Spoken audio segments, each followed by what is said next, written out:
అరణ్యము నుండి పౌలును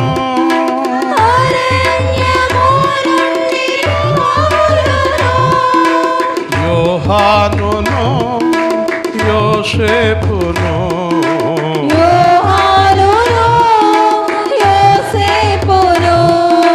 తప్పించినావు రక్షించినావు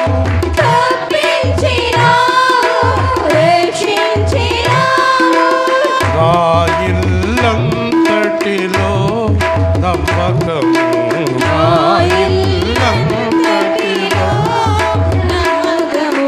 మోషే గూర్చి మాట్లాడినావు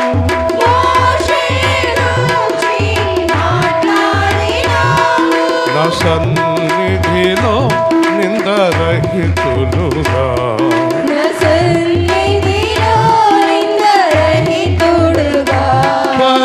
పరిశుద్ధులుగా జీవించమన్నావు పరిశుద్ధులుగా ఆరాధనా స్తుతి ఆరాధనా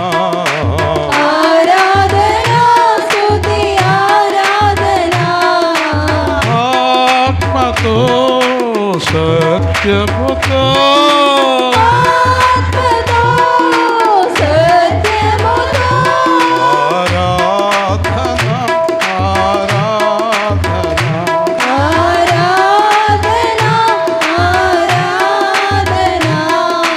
అగ్నిగుండము నుండి తప్పించినావు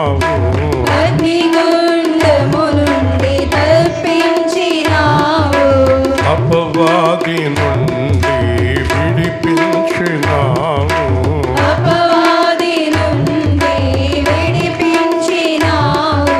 దహించు అగ్నిగా తోడుగా ఉన్నావు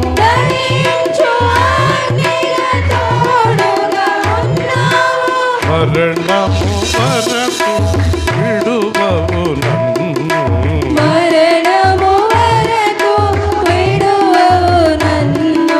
మరణము వరకు విడువవు నన్ను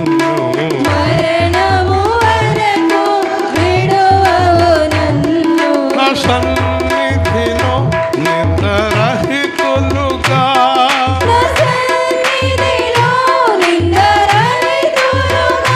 పరిశుద్ధులుగా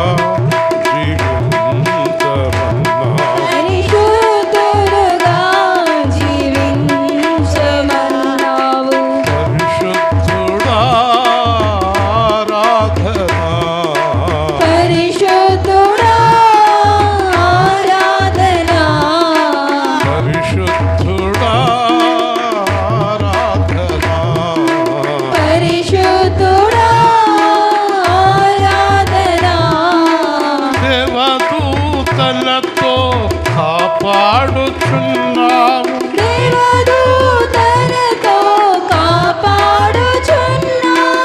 రాయి తగలకుండా కాపాడుచున్నావు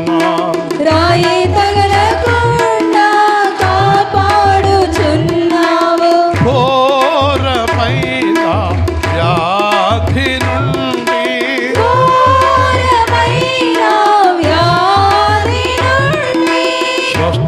స్వస్థపరచినావు విడిపించినావు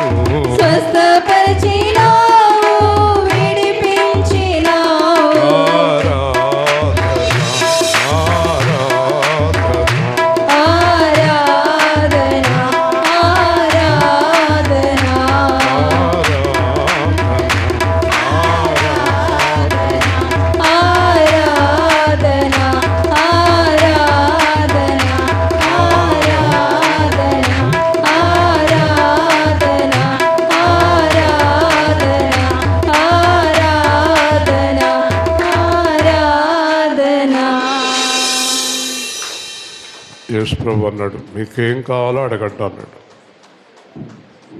నేను తండ్రి వల్ల మహిమపరచబడ్డాను. ఈ సమయంలో మీకేం కావాల్సిన అడగమన్నాడు. మనమైతే పిల్లల్ని ఏం కావాలో అడుగని అనలేం, ఎందుకంటే కొన్ని మనం చేయగలం, కొన్ని చేయలేం. కానీ దేవుడు ఏదైనా చేయగలడు. న్యాయంగా మీకు కావలసిందేంటో ఈరోజు అడగండి, చేస్తాడు.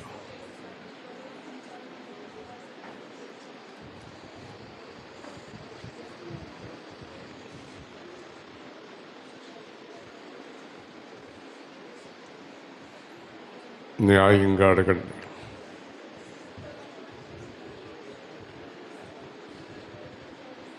నాకు ఇంట్లో సమాధానం లేదు,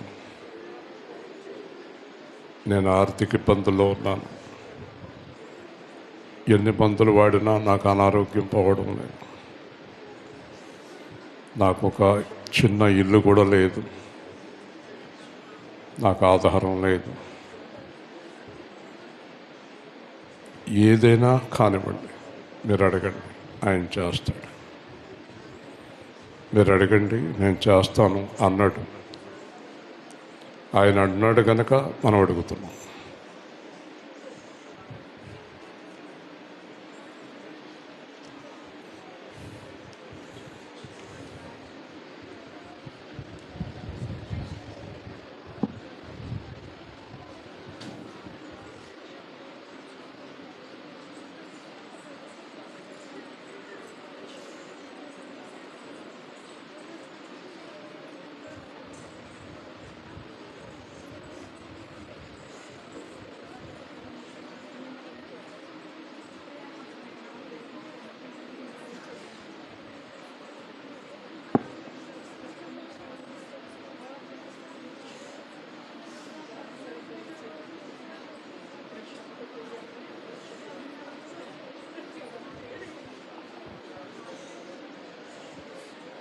ఏదైనా చేయగలడు,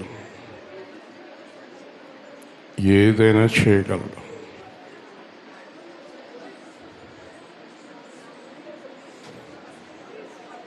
నా కుమారుడు, నా కోడలు నాకు దూరంగా ఉంటున్నారు, నాకు దగ్గరగా ఉండాలని ఎవరైనా కోరుకుంటే అడగండి.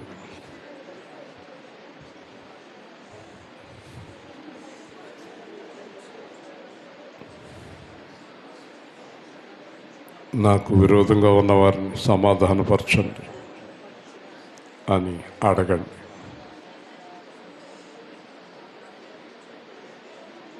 నేను ఎప్పుడూ అనారోగ్యంతో బాధపడుతున్నాను, నన్ను స్వస్థపరచండి అని అడగండి. నా మనసులో ప్రశాంతత లేదు, చాలా కలవరంగా ఉంది, నన్ను ఆ కలవరం నుంచి విడుదల చేయండి. ఎందుకో తెలియని కలవరం నాలో ఉంది, విడిపించండి, స్వస్థపరచండి. నేను ఇలా ఉండాలని అనుకుని అలా ఉండలేకపోతున్నాను, అలా ఉండటానికి సహాయం చేయండి, అలా ఉండటానికి సహాయం చేయండి. మీరు నేను ఎలాగ ఉండాలని అనుకుంటున్నారో నేను అలాగ ఉండునట్లు నా హృదయంతో మాట్లాడి నన్ను అలాగా నడిపించండి. ఆమేన్. కూర్చుందాం. మీరు ఇంటి దగ్గర చక్కగా ప్రార్థన చేసుకోండి. ఎక్కువ సమయం దేవుడితోటి గడపండి, దేవుణ్ణి అడగండి. దేవుడు ఒక మాట అన్నాడు, మీరు నా యందు నిలిచి మీకేం కావాలో అడగండి. నేను చెప్పినట్టు జీవిస్తూ మీకేం కావాలో అడగండి. ఎందుకంటే దేవుడు మనకు చేయాలని ఇష్టపడుతున్నాడు, మనం బాగుండాలని కోరుకుంటున్నాడు. మనం వెట్టి చాకిరిలో ఉండాలని, దాస్యంలో ఉండాలని దేవుడు కోరుకోవడం లేదు. మనం ఎప్పుడూ అనారోగ్యంతో ఉండాలని దేవుడు కోరుకోవటం లేదు. ఎప్పుడు గొడవలతో ఉండాలని దేవుడు కోరుకోవటం లేదు. దేవుడు మనం ఎప్పుడు ఆనందంగా ఉండాలని కోరుకుంటున్నాడు. ఎప్పుడు సంతోషంగా ఉండాలని కోరుకుంటున్నాడు. కానీ దాంట్లో కండిషన్ ఏంటంటే నేను చెప్పినట్టు వినాలి. బైబిల్లో నేను ఏం చెప్తున్నానో అది మీరు వినాలి. బైబిల్కి ఇంకొక అర్థం ఉంది తెలుసా మీకు? బైబిల్కి ఉన్న వేరొక అర్థం ఏంటంటే దేవుని మాటలు గల గ్రంథము. దేవుని స్తోత్రం. బైబిల్ అంటే దేవుని మాట. మరి బైబిల్లో ఉన్న దేవుని మాట విననప్పుడు నాకు ఇలా ఉందా అలా ఉందని చెప్పి ఏం ప్రయోజనం? ఈ బైబిల్ గ్రంథాన్ని 40 మంది ప్రవక్తలు 1600 సంవత్సరాలు రాశారు. ఉదాహరణకి ఒక ఆయన రాసినట్టు ఇంకొక ఆయనకి తెలియదు, ఆయన రాసినట్టు ఈయనకి తెలియదు, ఈయన రాసినట్టు ఆయనకి తెలియదు. ఇవన్నీ కలిపి ఒక చోటకి తీసుకొచ్చారు. తీసుకొచ్చి చూస్తే 40 మంది రాసిన 66 గ్రంథాలు, 40 మంది రాసిన 66 గ్రంథాలు ఒక చోట చేర్చి చదివేటప్పటికీ అన్నీ ఒక్కలాగే ఉన్నాయి. హల్లెలూయా! ఆశ్చర్యపోయారు ఈ బైబిల్ కూర్చున్న వారు. ఇదేంటి, ఎక్కడెక్కడో ఎప్పుడెప్పుడో రాసిన గ్రంథాలు ఒక్కలాగా ఉన్నాయేంటని ప్రార్థన చేసేటప్పటికీ రాసిన వారు 40 మంది, రాయించిన వాడు ఒక్కడే, పరిశుద్ధాత్మ. హల్లెలూయా! కాబట్టి మీరు ఈ దేవుని మాటల్ని వింటున్నారు, చక్కగా బయటికి వెళ్ళి పక్కన పడేస్తున్నారు. అలాగ మీరు ఎప్పటికీ ఆశ్చర్యపడలేరు, ఎప్పటికీ ఆశ్చర్యపడలేరు మీరు. మొన్న నేను ఒక చోటుకి వెళ్ళినప్పుడు టీ తాగండి అన్నాడు ఆయన. అన్నాను, 1 గంట తర్వాత తాగుతానండి అన్నాను. 1 గంట టైం తర్వాత తాగుతాను అన్నాను. ఆ గంట అయిపోయింది. వెళ్ళండి అంటున్నాడు. ఇందాక ఏదో అడిగారా అన్నాను. మర్చిపోయానండి, మర్చిపోయానండి, టీ అని అంటున్నాడు. నాకు గుర్తుంది, అతనికి గుర్తులేదు. గుర్తుపెట్టుకోండి, నాకు గుర్తుంది, అతనికి గుర్తులేదు. మీలో చాలామందికి అసలు వాక్యం గుర్తుండట్లేదు. మీకు కొంతసేపటి తర్వాత ఈ వాక్యాలన్నీ పక్కన పడేసి కుక్కలు కాట్లాడుకుంటున్నారు కొంతమంది. పరిశుద్ధమైనది కుక్కలకు పెట్టొద్దు అన్నాడు దేవుడు. మీరు బయటికి వెళ్ళి అసహ్యంగా మాట్లాడుకుంటున్నారు అనుకోండి, ఈ వాక్యాన్ని వదిలిపెట్టేశారు. బయటికి వెళ్ళి పాపం చేస్తున్నారు అనుకోండి, ఈ వాక్యాన్ని వదిలిపెట్టేశారు. మర్చిపోయారు మీరు దేవుడు వాక్యాన్ని. దేవుడు అన్నాడు, సాతాను మీ హృదయంలో నుండి వాక్యాన్ని ఎత్తుకొని పోతాడు. హల్లెలూయా! మళ్ళీ ఇంటికి వెళ్ళేటప్పటికి పెళ్ళం గుర్తుకొస్తుంది వాక్యం. అండి, ఇందాక పాస్టర్ గారు ఏం చెప్పారు? మర్చిపోయాను, ఆయన కుదరదు ఎలాగ అంటాడు మళ్ళీ. చూసారా? జాగ్రత్త. వాక్యాన్ని గుర్తుపెట్టుకొని, దేవుని మాటలు అని గుర్తుపెట్టుకుని, దేవుడు నాతో అన్నాడు, నీకు వెలుగు వచ్చింది అన్నాడు 25 సంవత్సరాల కిందట. నాకు అర్థం కాలేదు. తర్వాత ఆ వెలుగేంటో చూపించాడు. దేవుని మాట ప్రకారం జీవిస్తే ఏ సమయానికి మీకు ఏం కావాలో అది అనుగ్రహిస్తాడు. దేవుని స్తోత్రం. మీకు ఏ లోటు కలగదు. సింహపు పిల్లలైనను లేమి కలవయుండును, నా పిల్లలకు లేమి కలగదు. దేవుడు మనం చాలా బాగుండాలని కోరుతున్నాడు. ఈ సమయంలో మన సహోదరి ఆపరేషన్ చేయించుకుంది. 2 మాటలు సాక్ష్యం చెప్తానంది. మైక్ ఇవ్వండి. చక్కగా దేవుడు కార్యం చేశాడు. రమ్మా ఇలా.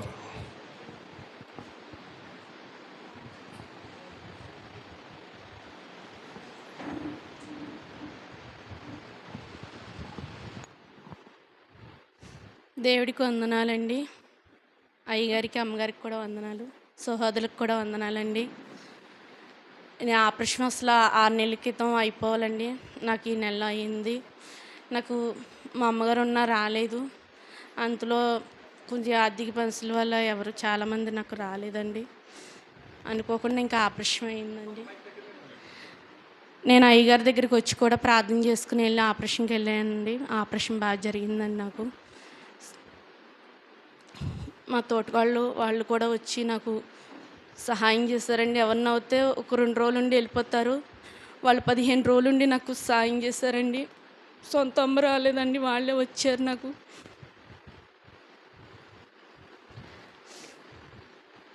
ఎంతో సాయం చేశారండి. వాళ్ళే బావగారేంటి, అక్క ఏంటి, ఒక తల్లిదండ్రులుగా ఉన్నారండి నాకు. చాలా 6 నెలల క్రితం అయితే ఆపరేషన్ వెంటనే జరిగిపోవాలి, ఇది అర్జెంట్ ఆపరేషన్, రాపలస బాగాలేదమ్మందండి ఆవిడ అసలను. కానీ దేవుడు 6 నెలలు కూడా విడవక ప్రార్థన చేస్తూనే ఉన్నాను. అలాగా దేవుడు ఏ రోజు కూడా నన్ను ఆరోగ్యానికి బాగా ఇబ్బంది పెట్టుకునేకుండానే దాటిస్తూ ఉన్నాడని దేవుడు నాకు నిజంగాను. ఇక్కడికి వచ్చినప్పుడు కూడా అయ్యగారు ప్రార్థన చేసుకొని శుక్రవారం ఏ సంస్థ ఉందో అనివ్వరండి. నేను అలాగే ప్రార్థన చేసాను. నువ్వు విడవనైనా నువ్వు గొప్ప దేవుడివి, నువ్వు జీవం గల దేవుడు కదా. నేను ఎంతో చాలా ఇబ్బంది పడేదానండి. ముఖ్యంగా ఎవరూ లేనప్పుడు చాలా బాధపడ్డానండి. మా తోటకోళ్ళు కూడా సమయానికి కొంచెం మాట్లాడకపోవడంలో వాళ్ళు కూడా నాకు ఇబ్బంది పడ్డానండి. వాళ్ళు కూడా సాయం లేరని టయానికి దేవుడు ఎంతో ప్రార్థన చేసి, నాయన నాకు ఎవ్వరు లేరు, సాయం చేసి మనిషి ఎవరు లేరని చాలా ఏడ్చి బాధపడేదానండి. రాత్రి పగలు కూడా టయానికి దేవుడు వాళ్ళని అనుకోకుండా రప్పించడం, నాకు ఆపరేషన్ అవటం చాలా ఇది ఆశ్చర్య కార్యం అండి నా విషయంలో నిజంగాను. ఈ చిన్న దేవుడు సాక్ష్యం దీవించిన కాక.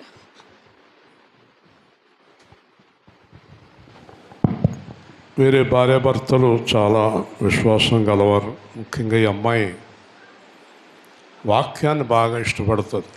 ఇందాకదే చెప్పాను, వాక్యం గుర్తుపెట్టుకోవాలి. మనలో చాలామందిని 15 సంవత్సరాల కిందట ఎవరు ఎంత డబ్బులు ఇవ్వాలో గుర్తుంటుంది. 7-8 సంవత్సరాల కిందట ఏ తిట్టిందో గుర్తుంటుంది. ఇప్పుడు చెప్పిన వాక్యం మధ్యాహ్నం 3 గంటలకు గుర్తుండదు. అంటే వాక్యం మీద ఇష్టం లేదు, వాక్యానుసారంగా జీవించాలన్న ఆలోచన, ఆశ లేదు. క్రైస్తవుల్లో 190 మంది ఓడిపోవడానికి కారణం ఇదే. ఈ రహస్యాన్ని, మర్మాన్ని మీరైనా తెలుసుకుని ఆయన వాక్యం ప్రకారం జీవిస్తే ఇలాంటి సాక్ష్యాలు మనకు అనిపిస్తాయి. దేవుడు ఎంతో మేలు చేస్తాడు, అద్భుతాలు చేస్తాడు. వాక్యాన్ని ఎప్పుడు విడిచిపెట్టకండి. ఏది విడిచిపెట్టినా పర్వాలేదు, వాక్యాన్ని విడిచిపెట్టకండి. యేసు ప్రభు పేరేంటి? వాక్యం. వాక్యాన్ని విడిచిపెట్టిన వారు ఎవరిని విడిచిపెట్టారు? యేసుని విడిచిపెట్టారు. ఒక తప్పు చేసేటప్పుడు వాక్యం చెప్తుంది, ఇది తప్పు కదా అంటది. వాక్యానుసారంగా జీవించే వాళ్ళు ఆ తప్పు చేయరు. ఇది తప్పు కదా అంటుంది. వెంటనే వాక్యానుసారంగా జీవించేవాళ్ళు ఆ తప్పు చేయరు. తప్పు చేయాలని ఇంట్రెస్ట్ ఉన్నవాళ్ళు వాక్యాన్ని పక్కన పెట్టేసి తప్పు చేసేస్తారు. అందుకే వాళ్ళ జీవితాలన్నీ అధోగతి. మిమ్మల్ని విమర్శించాలని కానీ నేను అనుకోవటం లేదు. ఎవరి పిల్లల్ని వాళ్ళు విమర్శించుకోరు. కానీ మీలో కొంతమంది వివాహాలు చేసుకున్నారు, కాపురాలు ఉన్నాయా? కాపురాలు లేవు. కలిసి ఉంటున్నారా? కలిసి ఉండడం లేదు. ఎందుకు?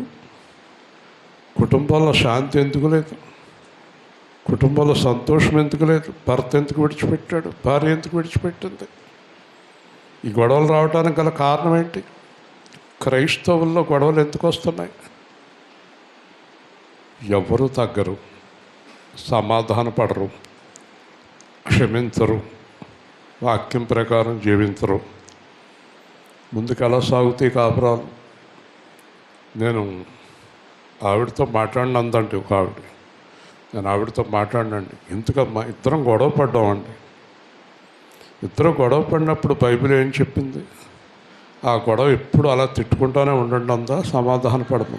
ఎందుకు పడవు నువ్వు సమాధానం? ఎందుకు సమాధాన పడవు నువ్వు? ఆ కక్ష అలాగే పెట్టుకుంటావు ఎందుకు మనిషి మీద?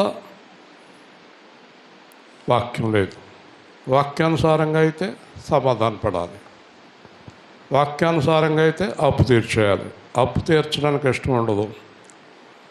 వాక్యం ఏముంది? అప్పు చేయవద్దని ఉంది. పని చేసావు, తీర్చాలి కదా, తీర్చు. ఒక అతను అంటాడు, అప్పు చేసావు కదా అయ్యా అంటే, చేశానండి. తీర్చాలి కదా అంటే, లేవు కదండి. తీర్చడానికి లేవట. చెప్పండి, మాట్లాడండి, సమాధానం చెప్పండి మీరు నాకు. అప్పు తీర్చలేనివాడు అప్పు చేయొచ్చా? అంతే, దాంట్లోనే ఉంది సమాధానం. నీతి కొరకు పరలోక రాజ్యము కదా. ఒక ఆయనకి సెల్ ఫోన్ కావాలంట. నేను అన్నాను, ఎంత అయ్యాది అన్నాను. 30,000 అన్నాడు. నీ దగ్గర డబ్బులు ఎంత ఉన్నాయి అన్నాను. 6,000. 30,000 ఫోన్ ఎలా కొంటావు? ఏంటంటే తింగరోళ్ళ మాట్లాడుతున్నారు. 24,000 అప్పు ఇచ్చేస్తున్నాడు ఏంటాడు బ్యాంక్ వాడు. మళ్ళీ కట్టక్కలేదా? కట్టక్కలేదా? నీ స్టేజ్ ఏంటి? ఎస్, ఇక్కడ ఆ ప్రేమ్ కుమార్ అల్లుడు ఉన్నాడు, ప్రసాద్. నా ఫోన్ పాత చూడలేక ఓ ఫోన్ కొనుక్కోండి అన్నాడు. అతను ఆర్డర్ చేశాడు. ఎంత అయ్యింది? 8,000 కదా. 8,000లో 3,000 అతను ఇచ్చాడు, 5,000 నేను ఇచ్చాను. అంతేనా? 5,000 నువ్వు ఇచ్చావు, 3,000 నేను ఇచ్చానా? ఏదో ఒకటిలే మొత్తం మీద. చూడండి, 3 ఏళ్ళు అయిందా, 4 ఏళ్ళు అయిందా? 8,000 అండి. ఆ 8,000 కూడా నాకు కొంత సహాయం చేశాడు. నా దగ్గర ఉన్న అతను ఏమంటున్నాడు? 30,000 అండి. 30,000లో అప్పు ఎంత? 24. 24కి వడ్డీ ఎంత? 24కి వడ్డీ ఎంత? 2 సంవత్సరాల్లో ఇంకో 24. అంటే సెల్ ఫోన్కి అప్పు ఎంత అయింది? 50,000. చూసారా? చిన్న విషయమే. ఎందుకు చేస్తున్నారు ఇలాగా? వాక్యం లేదు. వాక్యం ఏముంది? అప్పు చెయ్యవు. ఏముంది వాక్యంలో? అప్పు చెయ్యవు. అంతే ఉందా? అంతే ఉందా? అప్పు ఇస్తావు. హల్లెలూయా. అప్పు చెయ్యవని ఊరుకోలేదు, అప్పు ఇస్తావు. ఎప్పుడు? స్పష్టంగా ఉంది. నీ దేవుడైన యెహోవా మాట నీవు శ్రద్ధగా వినిన యెడల, నీ దేవుడైన యెహోవా మాట నీవు శ్రద్ధగా వినిన యెడల, తలగా నిశ్చయును తోకగా చేయడు, తలగా నిశ్చయును తోకగా చేయడు, అప్పించేవానిగా నిన్ను చేయును. ఇక మీదట ఎన్నడూ అప్పు చేయవు. నీ దేవుడైన యెహోవా మాట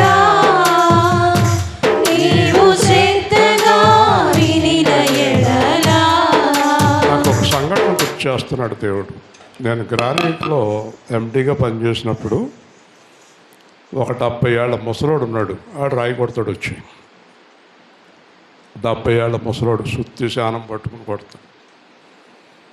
ఆ ముసలాన్ని చూసి నాకు జాలేసింది. ఇలారా, ఏం బాబా, ఈ 100 రూపాయలు తీసుకుని ఇంటికి వెళ్ళిపోను. ఒక 100 రూపాయలు తీసి ఇచ్చి ఇంటికి వెళ్ళిపోను. కానీ చేపు కూర్చుని వెళ్తాను బాబా అన్నాడు. ఏదో అలా కూర్చుంటాడు కావాలనుకున్నాను. కూర్చున్నాడు. నేను జీప్ వేసుకుని ఇంకో క్యాంప్కి వెళ్ళిపోయాను. మళ్ళీ సాయంత్రం 5ంటికి వచ్చాను. అక్కడే ఉన్నాడు. ఏం చెప్పాను నీకు, ఆ చేతి మీద దేని మీద ఆ రాయి వేసుకున్నావంటే ఏమవుతుంది, 70 ఏళ్ల వయసులో నీకు ఇంతగా గొడవ అనేటప్పటికి మా సూపర్వైజర్ పరిగెత్తుకొచ్చాడు. ఏమంటే మీరు వెళ్ళిపోయిన వెంటనే 100 రూపాయలకి 5 రాళ్ళు కొట్టేసి అక్కడ పెట్టాడు. నాకు 100 రూపాయల దానం వద్దన్నాడు. గట్టిగా తప్పట్లు కొట్ట. ఇప్పుడు గుర్తొచ్చింది, నాకు దానం చేస్తాడైనా, నా చేతిలో సత్తు ఉంది, ఆయన నన్ను కొట్టనివాడు రాళ్ళు, అందుకెళ్ళిపోయే కొట్టేశాను. ఎంత ఇష్టపడతాడో దేవుడు అలాంటి. ఇదిగో డబ్బులు ఎందుకు ఇస్తున్నారు మీరు, నాకు దానం చేస్తున్నారా? వద్దండి, నేను కష్టపడగలను, నేను పని చేయగలను, నేను సోమరిని కాను. చూసారా, ఎన్ని సంవత్సరాలు, 35 సంవత్సరాల కిందటి విషయం దేవుడు నాకు గుర్చేశాడు. ఆ ముసలుడు 100 రూపాయలు తీసుకుని వెళ్ళలేదు. అయ్యా 100 రూపాయలు తగిన రాళ్ళు కొట్టేశాను అన్నాడు. ఎంత ఆశ్చర్యం. కొంతమంది ఒప్పుకోరండి, కొంతమంది అదే పని మీద ఉంటారండి, ఎవరి దగ్గర దొరుకుతుందా అని. అలాంటి వారు దేవుడికి అసహ్యునండి. దేవుడు అలాంటి వారిని ఇష్టపడటండి. బైబిల్లో ఇంకో మాట ఉంది, పని చేయకుండా అన్నము తినవద్దు అన్నాడు. హల్లెలూయా. పని చేయకుండా అన్నం తినవద్దు అన్నాడు. అన్నం పెట్టొద్దు అన్నాడు పెళ్ళంతో. నీ మొగుడు పని చేయకపోతే నీ మొగుడికి అన్నము పెట్టొద్దు కదా. చాలా స్ట్రిక్ట్ అండి బైబిల్. మొన్న అదే చెప్పాను కిందటి వారం. యేసు ప్రభు చాలా స్ట్రిక్ట్. దేవుని స్తోత్రం. చాలా స్ట్రిక్ట్ అండి యేసు ప్రభు. ఓకేనా. మనం నీతిగా దేవుని వాక్యానుసారంగా మనం జీవించినప్పుడు ప్రతి అవసరం తీరుస్తాడు. అప్పు చేయవలసిన అవసరం నీకు రాదు, ఎప్పటికీ రాదు. దేవుని స్తోత్రం. ఎందుకంటే ఈ మాటలు ఎవరయ్యే? మనుషులే కాదు, మనుషులే కాదు. చదువుతాం, జాగ్రత్తగా విందాం దేవుడి మాటలు. శ్రద్ధగా జాగ్రత్తగా విందాం. అపోస్తుల కార్యాలు 7వ అధ్యాయం 47వ వచనం, 110వ పేజీ.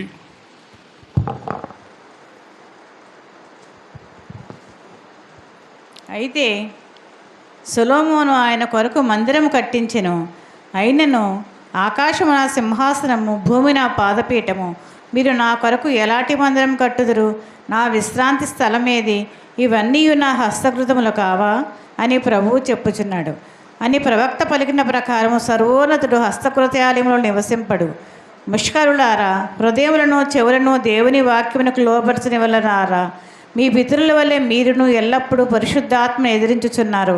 మీ పితరులు ప్రవక్తలలో ఎవరిని హింసింపకనుండిరి.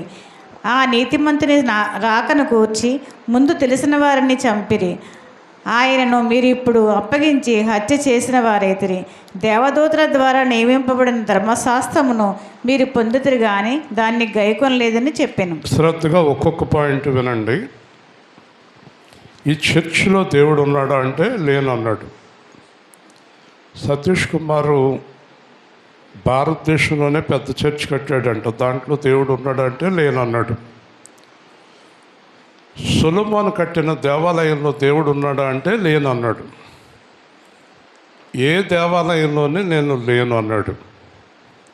దేవుడు బాగా గుర్తుపెట్టుకోండి, మనుష్యులు కట్టిన ఆలయంలో ఆయన లేడు. ఈ చర్చిలో దేవుడు ఉన్నాడా? లేడు. పెద్ద చర్చిలో దేవుడు ఉన్నాడా? లేడు. సొలొమోను కట్టిన దేవాలయంలో దేవుడు ఉన్నాడా? లేడు. మరి దేవుడు ఎక్కడున్నాడు? సొలొమోను కట్టిన దేవాలయంలో దేవుడు లేడు, సొలొమోను లోపల దేవుడు ఉన్నాడు. హల్లెలూయా. ఇశ్రాయేలు కట్టిన చర్చిలో దేవుడు లేడు, ఇశ్రాయేలులో దేవుడు ఉన్నాడు. కాబట్టి దేవుడు ఏమంటున్నాడంటే, దేవాలయంలో నేను ఉండను, నీ లోపల నేను నివసిస్తాను. హల్లెలూయా. దేవుడు అన్నాడు, నక్కలకు బొరేలు, ఆకాశ పక్షులకు గూళ్ళు, మనుష్య కుమారుడికి తలవాల్చుకుంటకైనా స్థలము లేదు అన్నాడు. దేవుడు ఏమంటున్నాడంటే, నాకు పెద్ద దేవాలయం వద్దు, పెద్ద బిల్డింగ్ వద్దు, నాకు ఎయిర్ కండిషన్లు అయ్యి అక్కర్లేదు, ఇవన్నీ మనకు కావాలి. దేవుడు అంటున్నాడు, యథార్థమైన హృదయం నాకు కావాలి, నేను దాంట్లో ఉంటాను. హల్లెలూయా. ఎక్కడుంటాడట? యథార్థమైన హృదయం. హృదయ శుద్ధి గలవారు ధన్యులు, వారు దేవుని చూస్తారు. దావీదు అంటాడు, నేను ఎల్లప్పుడూ నా ప్రభువుని చూస్తున్నాను. ఎలా చూస్తున్నావయ్యా? నా హృదయం అంతా ఆయనే కదా. చాలామంది ఈ మధ్యన యెరూషలేం వెళ్తున్నారు. మన పాస్టర్ గారు ఫోన్ చేసిన, యెరూషలేం వెళ్తున్నానండి అన్నాడు. ఏమి సాధిద్దామని అన్నాను. అదేంటండి బాబు, యెరూషలేం ఎందుకు? యెరూషలేం బదులు తిరుపతిలో రావచ్చు కదా నువ్వు. ఎందుకు యెరూషలేం ఎందుకు నీకు? యేసు ప్రభు పుట్టాడండి, సిలువ వేశారండి, ఏమవుతుంది నీకు అక్కడికి వెళ్ళి చూస్తే? చెప్పాడు యేసు ప్రభు, మీరు కొండల మీద, గుట్టల మీద, స్థలాల మీద నన్ను ఆరాధించవలసిన పని లేదు, ఆత్మతో సత్యముతో నన్ను ఆరాధించండి. హల్లెలూయా. ఈ ముఖ్యమంత్రి గారు యెరూషలేం వెళ్తానికి డబ్బులు ఇస్తాడంట, యాత్ర. మక్కా వెళ్తానికేమో సాయిబులకి ఇస్తాడంట, యెరూషలేం వెళ్తానికి క్రిస్టియన్కి ఇస్తాడంట, ఇంకో చోట పోతానికి హిందువులకి ఇస్తాడంట. మనకి యాత్రా స్థలాలు లేవు. క్రైస్తవులకి యాత్రా స్థలాలు లేవు. క్రైస్తవులకి యాత్రా స్థలాలు లేవు. క్రైస్తవులకి ఒకే స్థలము, యేసుక్రీస్తు సిద్ధపరచిన స్థలం. హల్లెలూయా. ఎందుకండి ఈ పనికి మాలిన పనులు? ఎవరికి కావాలండి ఇవి? అదొక పెద్ద వ్యాపారం అయిపోయింది. అక్కడి నుంచి రాళ్ళు తెచ్చారంట, యెరూషలేం నుంచి రాళ్ళు అట్టుకొచ్చారంట. ఏల్పూర్లో లేవేంటి రాళ్ళు? లేవా? ప్రసన్నమణి గారు అలా చూస్తున్నారేంటి? ఏల్పూర్లో రాళ్ళు ఉన్నాయా? తణుకులో ఈ రాళ్ళకి ఆ రాళ్ళకి తేడా ఏంటి? దీన్ని రాయి కాదంటారా, దాన్ని రాయి అంటారా? రెండు రాళ్ళే కదా. చూసారా, ఇవన్నీ కూడా వ్యర్థమైన పనులు. ఈ వాక్యం వినే వాళ్ళందరిలో చాలా మందిలో కొంత కోపం వస్తుంది వాళ్ళకి. యెరూషలేం వెళ్ళొద్దు అంటున్నాడు. యెరూషలేం వెళ్ళొద్దు అంటున్నారు, కానీ పరలోక రాజ్యం వెళ్ళమంటున్నాను. హల్లెలూయా. యెరూషలేం వెళ్తే ఏం ఒరిగింది నీకు? ఏం ఒరిగింది నీకు? మరికొంతమంది అంటారు, ఎల్లుళ్ళు వెళ్తారు, మీకెందుకు? వెళ్ళొద్దని యేసు చెప్తున్నాడు కదా.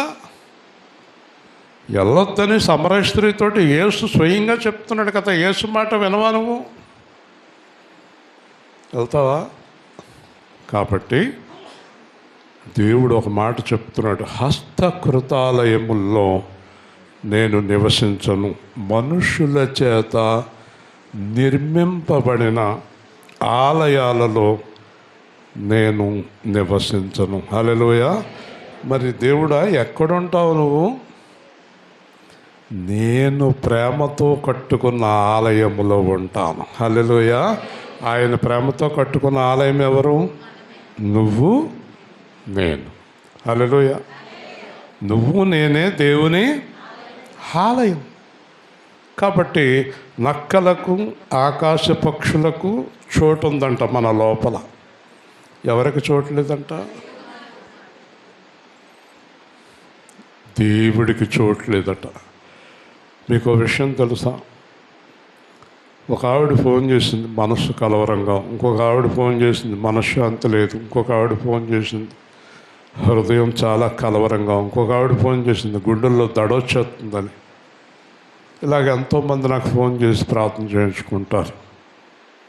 ఒక మాట గుర్తుపెట్టుకోండి, నీ హృదయంలో యేసుక్రీస్తుకి స్థలం ఇస్తే కలవరం ఉండదు, దడ ఉండదు, కంగారు ఉండదు, బాధ ఉండదు, పెరిగితనం ఉండదు. హల్లెలూయా.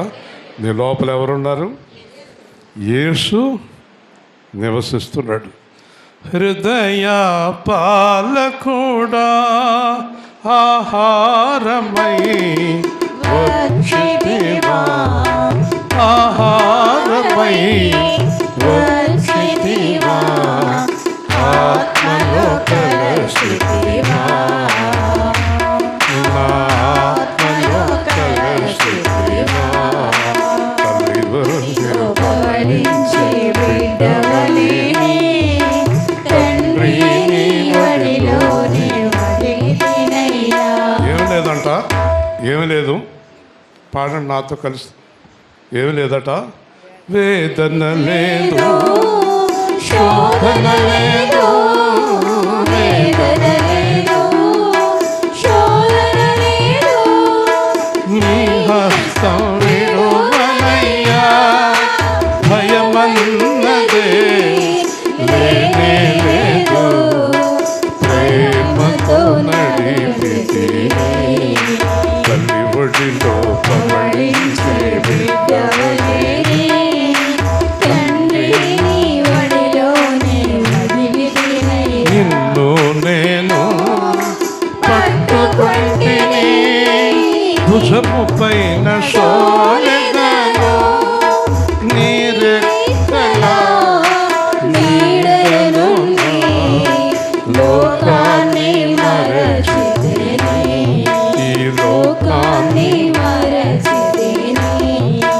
తల్లి ఒడిలో పవళించే బిడ్డవలే తండ్రి నీ ఒడిలోనే. ఎప్పుడు సంతోషంగా ఉండాలంటే ఎప్పుడు యేసుతోటి ఉండు, అంతే అయిపోయింది. నీ హృదయంలో యేసుని ఎప్పుడైతే పక్కకు పెట్టేసావో అప్పుడే నీ సంతోషం పోయింది. ఉండండి ఉండండి ఉండండి ఉండండి, కాస్త డబ్బు వచ్చింది లెక్కెట్టుకున్నాక అప్పుడు యేసుని మళ్ళీ లోపలికి తెచ్చుకుంటాం. బా అలాగా ఇప్పుడు కావాలంటే అప్పుడు యేసుని బయటికి పంపేసి లోపల తెచ్చుకుంటావా? ఉండండి ఉండండి ఉండండి ఉండండి, మా చుట్టాలు ఆవిడ వచ్చింది, ఆవిడతో మాట్లాడేసాక మళ్ళీ యేసయ్యని లోపల తెచ్చుకుంటాం. వింటున్నారా? మీరు ఎప్పుడు సంతోషంగా హాయిగా సమాధానంగా ఉండాలంటే మీ లోపల ఎప్పుడు యేసు ఉండాలి. ఎప్పుడు యేసు లోపల ఉండాలంటే నీ హృదయం పరిశుద్ధంగా ఉండాలి. హల్లెలూయా. యథార్థంగా, కల్మషము, బయటకు ఒకటి లోపలకు ఒకటి మాటలు, ధనాపేక్ష, ఈర్ష్య, ద్వేష, అసూయలు, కక్షలు హృదయంలో ఉండకూడదు. కొంతమందికి ఎప్పుడూ డబ్బు గొడవే, కొంతమందికి ఎప్పుడు తిండి గొడవే, కొంతమందికి ఎప్పుడు ఇంకొకటి గొడవే. అసలు ఏడ గొడవ ఉండదు, ఎప్పుడు ఇంకొకటి గొడవే. కొంతమందికి డబ్బు గొడవ, కొంతమందికి తిండి గొడవ, మరి కొంతమందికి ఎప్పుడు ఇంకొకటి గొడవ, మరి కొంతమందికి ఎప్పుడు ఆడ గొడవే. అసలు దీంట్లో యేసు గొడవ లేదు, యేసు గురించి ఆలోచన లేదు.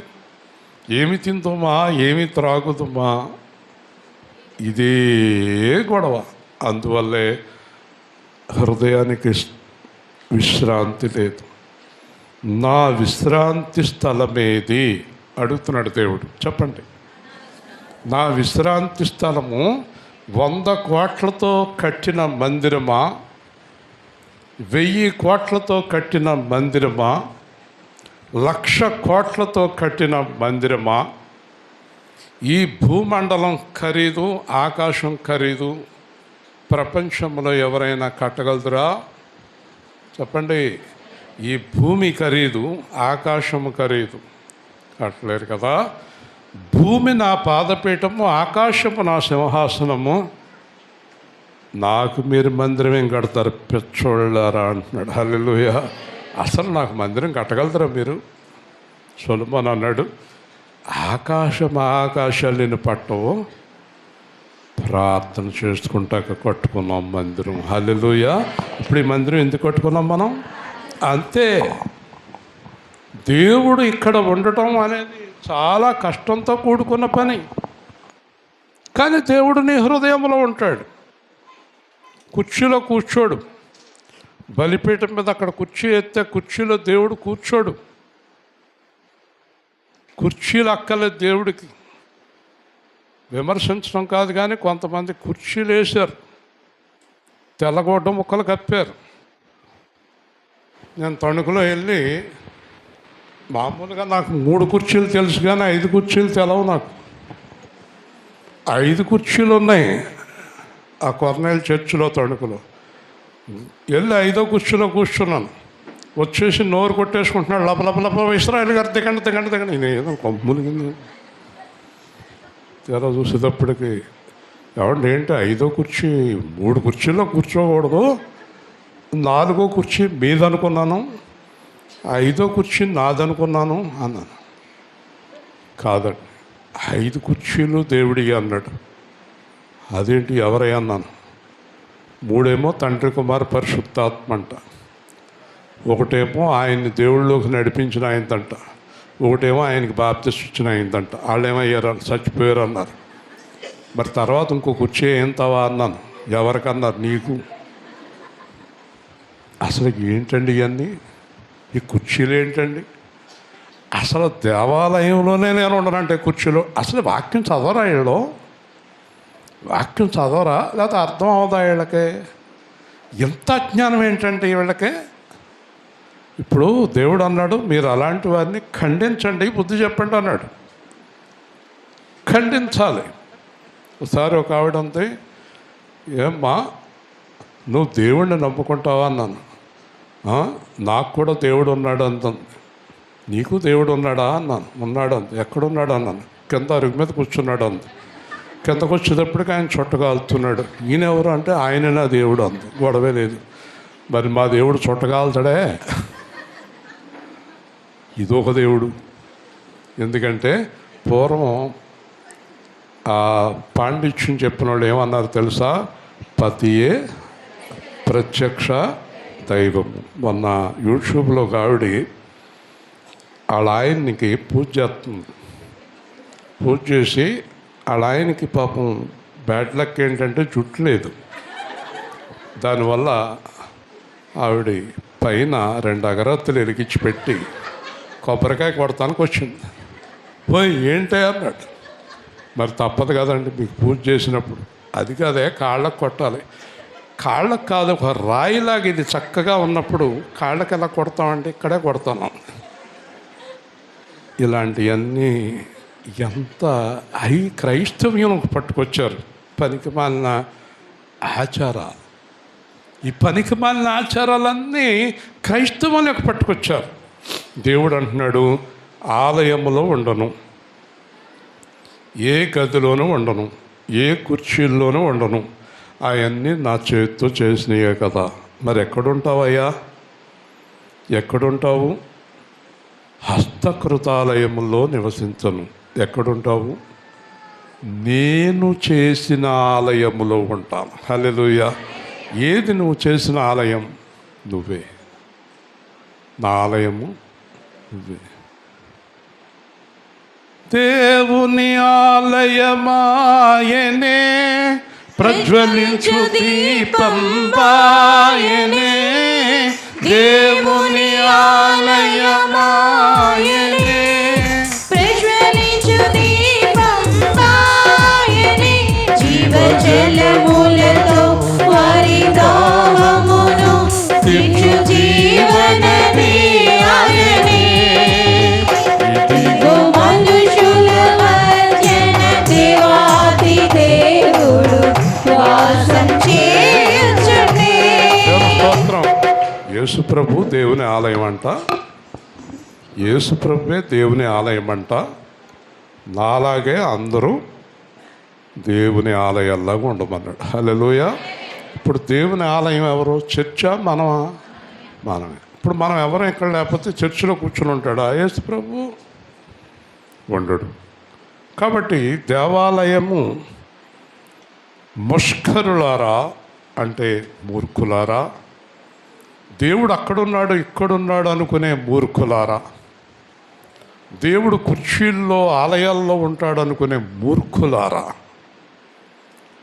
మీరు ఎలాగున్నా పర్వాలేదు అనుకుంటున్నారు, దేవాలయంలో జాగ్రత్తగా ఉండాలనుకుంటున్నారు. ఎంత మూర్ఖత్వం ఇది! దేవాలయంలో జాగ్రత్తగా ఉండాలి, మేము ఎలాగున్నా పర్వాలేదు అనుకుంటున్నారా? మీరే దేవాలయము, మీరే జాగ్రత్తగా ఉండాలి, దేవాలయం కాదు. హల్లెలూయా! మీరే దేవాలయం. పుష్కరులారా, హృదయములను చెవులను దేవుని వాక్యమునకు లోపరచునొల్లని వారా. చెప్పండి. హృదయము, చెవులు, చెవులు, హృదయం దేవుని వాక్యానికి లోబడం అంటే దేవుని మాట వినరు, దేవుడు చెప్పినట్టు జీవించరు అని చెప్తున్నాడు ఇతను. దేవుని మాట వినరు, దేవుడు చెప్పినట్టు జీవించరు. ఒక ఆవిడతోటి దేవుడు ఇలా చెప్పాడు కదమ్మా అన్నాను. అది నాది పెద్ద పొరపాటు. ఆవిడ అంది, దేవుడు చెప్తే చెప్పనమండి, అది తర్వాత విషయం, ముందు ఇది తేల్చండి అంది. అయిపోయి ఇంకేం చేయాలి? వాడికి అంత కోపం వచ్చిందో, దేవుడు చెప్తే చెప్పనమండి. చెవులు హృదయం రెండు మూసుకుపోయి ఉన్నాయి ఆవిడికి. చెవులు హృదయం మూతపడిపోయి ఉన్నాయి. ముష్కరులారా, పరిశుద్ధాత్మను ఎదిరించున్నారు. అందరూ చెప్పండి. ఎవరండి పరిశుద్ధాత్మను ఎదిరించేది? ఆయన వాక్యానికి లోబడిన వారు. చెప్పండి. ఎవరిని ఎదిరిస్తున్నారు? ఇక్కడ అల్లరి చేయొద్దు అన్నాను, అల్లరి చేస్తున్నానంటే నా మాట వినడం లేదనే కదా. అలాగే దేవుడు ఇలా చేయొద్దని చెప్పినప్పుడు అదే చేస్తున్నారు అనుకోండి. కానీ ఒక ప్రశ్న వేయాలని ఉంది మీకు.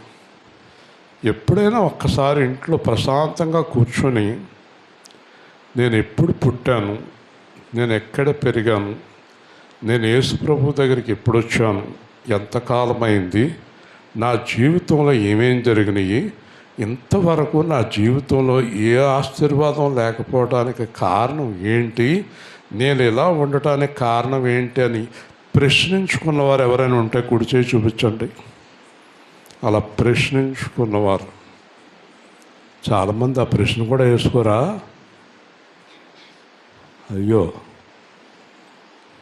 నేను 2005 మే 16 రాత్రి ఆ ప్రశ్న వేశాను దేవుడిని.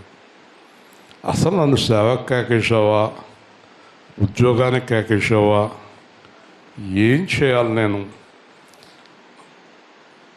వాక్యాన్ని చూస్తే 10 మంది వస్తారు, 10 మందిలో 5 కొరకట్టిన ఎదురవుతారు, మిగతా 5 చెప్పావులే అన్నట్టు వింటారు. అసలు నన్ను సేవకు కేకేశావా, ఉద్యోగం ఇస్తావా, అసలు నాకు ఏం చేయమంటావా? నన్ను పిల్లల్ని పోషించొద్దా? టైం అయిపోతుంది, పెద్దోళ్ళు అయిపోతున్నారు, నాకు ఆదాయం లేదు, ఖాళీగా కూర్చోబెట్టావు అని మే 16వ తేదీ రాత్రి, అంటే 2005, ఇప్పటికి 19 సంవత్సరాల కిందట ఒకరోజు రాత్రి దేవుణ్ణి గట్టిగా అడిగేశాను. అడిగేశాక తెల్లవారుజామున ఒక స్వప్నం వచ్చింది. దేవుడు అన్నాడు, నీకు నాకు ఒక అడ్డం ఉంది, ఆ అడ్డం ఇదిగో అని ఇంగ్లీష్లో రాశాడు. నీకు నాకు ఒకే అడ్డం ఉంది అబ్బాయి అన్నాడు. ఈ అడ్డం నువ్వు తీసేస్తానని వాగ్దానం చేస్తే ఈరోజు నుంచే నా ఆశీర్వాదం ప్రారంభం. హల్లెలూయా. మరి చేతులు ఎత్తిన వాళ్ళకి చెప్పాడు ఏం అడ్డం ఉందో చెప్పాలి కదా. మీకు మీలో ఏం అడ్డం ఉందో చెప్పాడా? చెప్తాడు. ఇప్పుడు చెప్తున్నాడు చూడండి. మీలో ఉన్న అడ్డం ఏంటో తెలుసా? వాక్యానికి హృదయాన్ని లోపరచకపోవటం. హల్లెలూయా. అంటే వాక్యం వేరు, జీవితం వేరు అనడం. వాక్యం వేరు, జీవితం వేరా? రెండు ఒకటేనా? ఒకటే కదా. కాబట్టి పరిశుద్ధాత్మను ఎదిరించున్నారు, హింసింపక ఉండిరి, నీతిమంతుని రాకన గూర్చి చెప్పిన వారిని చంపిరి, హత్య చేసిరి, దేవదూతల ద్వారా నియమించబడిన ధర్మశాస్త్రమును పొందితిరి కానీ గైకొనలేదు. ముగించేస్తున్నాను, జాగ్రత్తగా వినండి. మీరు మీకు మంచి చెప్పిన వారు అందరినీ తిట్టారు, చంపారు. మీకు మంచి చెప్పిన వారందరినీ తిట్టారు, చంపారు. వింటున్నారా? ఇప్పుడు చెడ్డ వ్యసనానికి లోనైన వారు ఈ పని చేయొద్దంటే మన మీద చాలా కోపం వారికి. నువ్వు చేస్తున్నది తప్పు అంటే కోపము, మీరు ఇలా జీవించాలంటే కోపము, మీరు లంచం తీసుకోవద్దంటే కోపము, వడ్డీ వ్యాపారం చేయొద్దంటే కోపము, ఎవరిని హింసించొద్దంటే కోపము, పెళ్ళాన్ని బాధ పెట్టొద్దంటే కోపము, మొగుడిని హింసించొద్దంటే కోపము, కోడల్ని బాధ పెట్టొద్దంటే కోపము. దేవుడు చెప్పిన ప్రతి మాటకే కోపమే. ఎందుకంటే అలా చేయటం కుదరదండి అంటారు. నాతో దేవుడు చెప్పింది మే 16 రాత్రి తెల్లవారి 17, నీవు నాకు లోబడి జీవించవలెను అన్నాడు. హల్లెలూయా. ప్రతి విషయంలో నేను చెప్పే మాట వినాలి అన్నాడు. వినడం మొదలుపెట్టాను, ఆశీర్వాదం మొదలుపెట్టాడు. వింటున్నారా? ఇప్పుడు మీలో ఆశీర్వదింపబడాలనుకున్న వారందరూ కూడా దేవుని వాక్యంలో ఏముందో అది చేయండి. వాక్యానికి ప్రాధాన్యత ఇవ్వండి. ఉదాహరణకి మీరు ఏదైనా తప్పు చేయటానికి వెళ్ళే ముందు ఒక్కసారి వాక్యం చూసుకోండి. వాక్యం చూసుకోండి. వింటున్నారా? ఏదైనా పాపం చేయటానికి వెళ్ళే ముందు వాక్యం చూసుకోండి. వాక్యం ఏముంది? చెయ్యొద్దనుందా, చెయ్యమనుందా? ఆగిపోండి, ఆగిపోండి, ఆగిపోండి. అర్థమైందా? ఆగిపోండి. ఎవరు చెప్తే ఆగిపోవాలి, ఎవరు చెప్పినా ఆగిపోవాలి. ఒకవేళ నేనే పాస్టర్, నేను చెప్పిన మీరు చేయకూడదు. మీరేమని అడగాలి? ఒక్కసారి వాక్యం ఏముందో చూపించండి అని అడగాలి.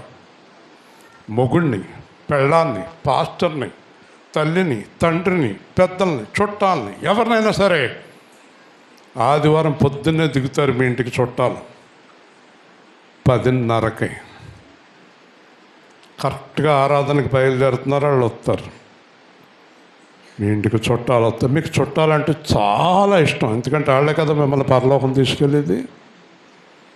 వాళ్ళే మిమ్మల్ని పరలోకం తీసుకెళ్ళేది, అంతేనా? అప్పుడు వాళ్ళతో చెప్పాలి. ఒక ఆవిడ చెప్పింది, మన సంఘంలో ఒక ఆవిడ, వాళ్ళతోటి వస్తే మీరు ఆరాధనకు రండి, లేదంటే నేను వచ్చేదాకా కూర్చోండి అంది. హల్లెలూయా. అప్పుడు ఆవిడ హృదయంలో ఎవరికి ప్రాధాన్యత ఇచ్చింది? దేవుడికి. ఆదివారం ఎందుకు రావాలి నువ్వు? ఆదివారం ఎందుకు రావాలి? నాకు ఎంతోమంది ఫోన్ చేశారు, ఆదివారం కుదరదు, శుక్రవారం రాత్రి కుదరదు, శనివారం రాత్రి కుదరదు. మరి ఏం చేయమంటారు? నాకు ఖాళీ టైంలో మీరు పెట్టుకోండి, లేకపోతే ఆగిపోండి. దేవుని స్తోత్రం. హల్లెలూయా. మీ హృదయము దేవుడికి లోపడతాం, వాక్యానికి లోపడతాం. ఇప్పుడు దేవుణ్ణి హింసించేవారు ఎవరు తెలుసా మీకు? ఆ రోజున యేసు ప్రభుని హింసించి సిలువ వేసిన వారు, ఈరోజు దేవుని మాట వినని వారు ఇద్దరు ఒకటే. హల్లెలూయా. ఇప్పుడు యేసు ప్రభుని నమ్ముకొని పాపం చేసేవాళ్ళు దేవుణ్ణి హింసించేవారా, పొగిడేవారా? హింసించేవారు. దేవుణ్ణి హింసిస్తూ దేవుని ఆశీర్వాదం ఎలా కోరుకుంటున్నావు? ఇస్తాడా? దేవుణ్ణి హింసిస్తూ దేవుని ఆశీర్వాదం మనకి దొరుకుతుందా? చెప్పండి. దేవుణ్ణి ఏం చేయాలి? సంతోషపెట్టాలి. హల్లెలూయా. ఎందుకు సంతోషపెట్టాలి? దేవుణ్ణి ఎందుకు సంతోషపెట్టాలి? నీ గురించి ఆయన సిలువలో శ్రమలు అనుభవించాడు కనుక. హల్లెలూయా. దేవుణ్ణి సంతోషపెట్టవలసిన బాధ్యత మన మీద ఉంది. ఇప్పుడు నేను మాట్లాడిన మాటలు దేవుడికి బాధ కలిగించాయా? ఇప్పుడు నేను చేసిన పని దేవుడికి బాధ కలిగించిందా? ఇప్పుడు నేను వేసుకున్న వస్త్రాలు దేవుడికి బాధ కలిగించినయా? ఇప్పుడు నేను తిన్న తిండి దేవుడికి బాధ కలిగించిందా? అంటే ప్రతి క్షణము కూడా నిన్ను నువ్వు దేవుడిలో పరీక్షించుకుంటూ మరణం వరకు జీవించాలి. హల్లెలూయా. అప్పుడు నీకు ఎప్పటికీ ఆశీర్వాదం దూరం కాదు. చివరగా ఆయన ఏమంటున్నాడంటే, ధర్మశాస్త్రమును పొందితిరి కానీ గైకొనలేదు. చిన్న ఉదాహరణ చెప్తాను. ఒక ఆవిడ డాక్టర్ గారి దగ్గరికి వెళ్ళింది. విపరీతమైన దగ్గు అంది. ఒక టానిక్ రాసి ఇచ్చాడు. ఈ టానిక్ ఇలా ఇలా తాగమ్మా అన్నాడు. బయటకు వచ్చింది. ఎలా తాగమన్నాడో మర్చిపోయింది. ఇంటికి వచ్చింది. ఇంటికి వచ్చిన తర్వాత 3 రోజులు టానిక్ అలాగే పెట్టింది. 4వ రోజున ఏదో కొద్దిగా తాగింది. వారం రోజుల తర్వాత దగ్గు ఇంకా ఎక్కువైపోయింది. డాక్టర్ గారి దగ్గరికి వెళ్ళి మీరు రాసిన టానిక్ ఏం పని చేయలేదండి అంది. అలాగా, ఏదో టానిక్ ఎలా పట్టరు అన్నాడు. దాంట్లో 3 వంతులు అలాగే ఉంది. ఇదేంటి అన్నాడు. 3 రోజులు కుదరలేదండి, 4వ రోజు మొదలెట్టాను అంది. సరే ఇలా తాగమ్మా అన్నాడు. మళ్ళీ వెళ్ళింది. మన దగ్గర కూడా ఉన్నారు అలాంటి జనం. మళ్ళీ వెళ్ళింది. వారం రోజులకి దగ్గు ఇంకా ఎక్కువైపోయింది. మళ్ళీ వచ్చింది. ఏమ్మా అన్నాడు. టానిక్ అయిపోయిందండి, దగ్గు తగ్గలేదు. ఎలా తాగావు? రోజు 3 సార్లు తాగుతున్నాను అన్నాడు. రోజు 3 సార్లు తాగినందువల్ల టానిక్ అయిపోయింది. కీర్తన ఎప్పుడు ఏదో గొడవలో ఉంటావండి నువ్వు. రాలి ఇంక కీర్తన ఎప్పుడు తలకాయ ఆ పక్క ఈ పక్క దేవుడి మాటలు వింటావా అసలు నువ్వు? ఆ పిల్లలతోటే ఉంటావా? అప్పుడు ఏంటమ్మా టానిక్ అంతా అయిపోయింది, ఇంత టానిక్ ఇచ్చాను కదా, మొత్తం తాగేశానంటే తగ్గలేదు. ఎలా తాగావు? పొద్దున్న మూత, మధ్యాహ్నం మూత, సాయంత్రం మూత. నీకేం చెప్పానమ్మా? ఏం చెప్పారండి? అసలు సరిగ్గా వినమేంటి నువ్వు? ఒక మూత టానిక్కి 2 మూతల నీళ్లు కలపమన్నాను. పొద్దున్న 2 మూతల నీళ్లు, మధ్యాహ్నం 2 మూతల నీళ్లు, సాయంత్రం 2 మూతల నీళ్లు కలిపి తాగేవా? లేదండి, డైరెక్ట్గా లొడో తాగేశాను. అసలు నువ్వు చచ్చిపోవాలి, బతుకున్నావా? అసలు చెప్పింది ఏది 3 వారాల నుంచి వినలేదు నువ్వు. అలాగే ఈ మందిరంలో మహానుభావులు ఉన్నారు. ఇస్రాయేల్ గారి వాక్యం చాలా బాగా చెప్తారు, కానీ ఏం చెప్పారు తెల్లలేదా? ఏమీ ఆచరించరు. బయటికి వెళ్ళిపోతాం, ఏమో మరి మాకు తెలదండి. ఆలయానికి వెళ్ళాం, దండం పెట్టుకున్నాం, సంచెట్టుకు వచ్చాడు కాలేబు, దాంట్లో వేసాం, ఓ దండం పెట్టుకుని వచ్చేసాం. ఎవరికే? సులువుకి. అదే నాకు.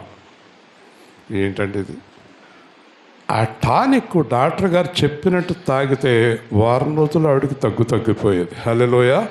అందుకే మీరు దగ్గర వాక్యాలు ఉన్నాయి, బైబిల్ ఉంది, బ్రహ్మాండమైన పాస్టర్లు ఉన్నారు, అన్నీ ఉన్నారు. కానీ వాక్యం ప్రకారం మీరు అస్సలు జీవించరు. హల్లెలూయా. జీవించున్నారా? వాక్యానుసారంగా జీవించున్నాం అన్నవారు కుడి చేయి చూపించండి. ఎవరైనా ఉన్నారా? ఒక్క ఆవిడ ఇలాగ అంటుంది. వచ్చేసారి నేను అడిగినప్పుడు మీరందరూ చేయెత్తేవారుగా ఉండాలి, వాక్యానుసారంగా జీవించాలి. అప్పుడు మీరు ఏది అడిగితే దేవుడు చేస్తాడు. మీరు ఏది అడిగితే. ఒక అబ్బాయి వాళ్ళ నాన్నని సైకిల్ అడిగాడు. 10th క్లాస్ పాస్ అవ్వు, కొంటాను అన్నాడు. వాళ్ళ అబ్బాయి 10th పాస్ అయితే కొంటాను అన్నాడు. ఆ తర్వాత ఆ అబ్బాయి వచ్చాడు, 10th పాస్ అయ్యాడు. ఎలాగా? 596 మార్కులతో. హల్లెలూయా. అంటే 600కే 4 తక్కువ. వాళ్ళ అమ్మ నాన్న పిల్లవాడిని తీసుకెళ్ళి సైకిల్ కొని, బట్టలు కొని, బూటులు కొని, ఇంకా ఏం కావాలి అని అడుగుతున్నాడు వాళ్ళ నాన్న వాళ్ళ అమ్మ. ఇంకా ఏం కావాలి అని అడుగుతున్నాడు. ఇంటికి వచ్చేటప్పటికి వాళ్ళ అమ్మమ్మ తాత, నానమ్మ తాత నలుగురు వచ్చేసారు. వాళ్ళ అమ్మమ్మ తాత 10,000 ఇచ్చారు, నానమ్మ తాత 10,000 ఇచ్చారు. రేయ్ దాచుకోరని వాళ్ళ స్కూల్లో కేకేసి 5,000 గిఫ్ట్ వచ్చి ఇచ్చారు గవర్నమెంట్. అసలు ఇంటి నిండా డబ్బులే, ఇంటి నిండా బహుమానాలే. ఈ పిల్లోడికి మతిపోయింది. ఏంటిని బహుమానాలు, ఏంటంత సంతోషం అంటే అతడు అందరినీ ఆనందపెట్టాడు. హల్లెలూయా. 596 మార్కులతోటి ఇంట్లో వాళ్ళందరికీ విపరీతమైన సంతోషం. వాడికి ఏది అడిగితే చేసేస్తానికి సిద్ధంగా ఉన్నారు. మీకు దేవుడి దగ్గర ఎన్ని మార్కులు వస్తున్నాయి? 5, 1, 0? మీరు కూడా యేసు ప్రభు దగ్గర మంచి మార్కులు తెచ్చుకోండి.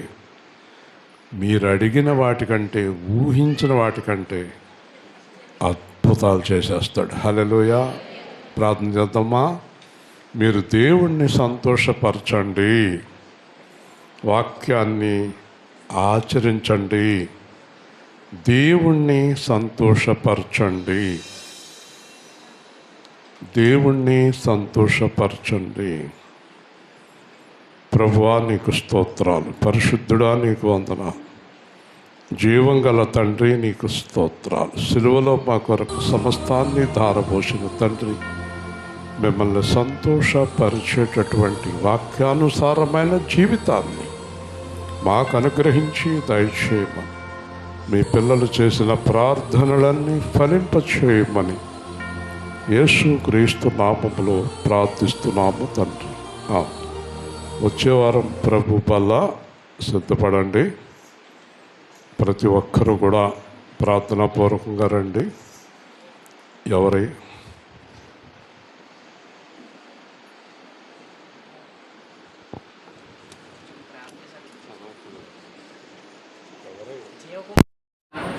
జవకుమార్ గారు మనవాడు వచ్చినట్టున్నాడు. యశ్వంత్ ఆయన సంబంధించి స్వీట్స్ ఇస్తారు. అందరూ తప్పకుండా తీసుకోండి. తండ్రి బిడ్డను ఆశీర్వదించండి.